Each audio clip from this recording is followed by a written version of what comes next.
Hello everyone. Today we're going to be doing an AP calculus problem. Our problem today is going to be if h of x is equal to x squared minus 4 to the power of 3 over 4 plus 1, then the value of h prime of 2 is going to be what? A, 3, B, 2, C, 1, D, 0, or E, the function value does not exist. Well, first off, we have to see that we have to take the derivative first. But some of you may be wondering, how do we take the derivative of this function? Well, for those of you who do know, and those of you who don't, let's just say it real quickly. It's going to be the chain rule. Now, for those of you who don't know why is a chain rule, well, if you see right here, we can see that x squared minus 4 is to the power of 3 over 4. So there's something on the outside of it. So that means we're going to use the chain rule to take the derivative. Now, for those of you who don't know how to do chain rule, let's go over it real quickly. Chain rule. Here's the first step. Take the derivative of the outside and leave the inside alone. Now, what it means by that is what we're going to do is we're going to take the power of the function, this, and we're going to multiply it to the front of the function. Now, when we're doing that, we're just going to bring this to the front, but we're going to leave the inside alone. We're not going to touch that just yet.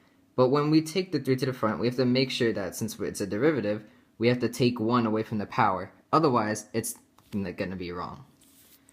Now, second step, we're going to multiply the derivative of the inside by the outside.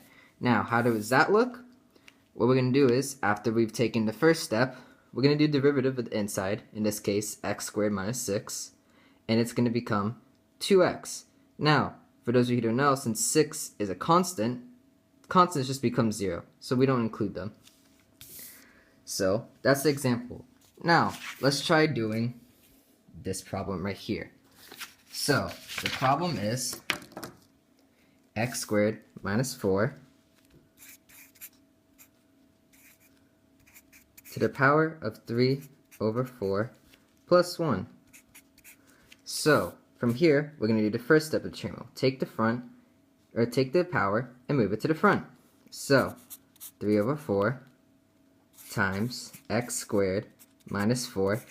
Now we have to remember that we take a 1 away from the power, so we'll be left with negative 1 over 4. And then since 1 is a constant, we don't have to worry about it. It just becomes 0. So for those of you, now that we've gotten the first step, we have to do the second step. So take the derivative of the inside and multiply it by what we did for the first step. So we're going to get 2x. 4 is a constant, so that just becomes 0. Now, for those of you who are wondering, wait, we got a negative exponent at the top. What are we going to do with that? Well, we have to put that to the bottom. So we'll first multiply 3 times 2 of x, since those are going to be the numerators, 6 over x, all over 4, and since this is a negative exponent, we're going to move it to the bottom, x squared minus 4 to the 1/4. Since we moved it to the bottom, we don't have to worry about it being negative. It becomes positive. So, now, that's going to be h prime. So, now that we have h prime, what does the problem ask us to do? Then find the value of h prime of 2.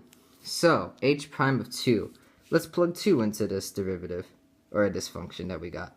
So, 6 times 2 over 4, parentheses, 2 squared minus 4 to the 1/4.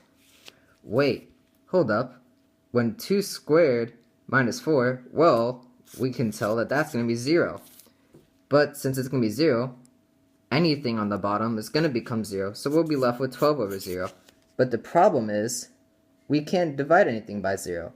So that means that the function, or the value, does not exist. Let's look at our answers now.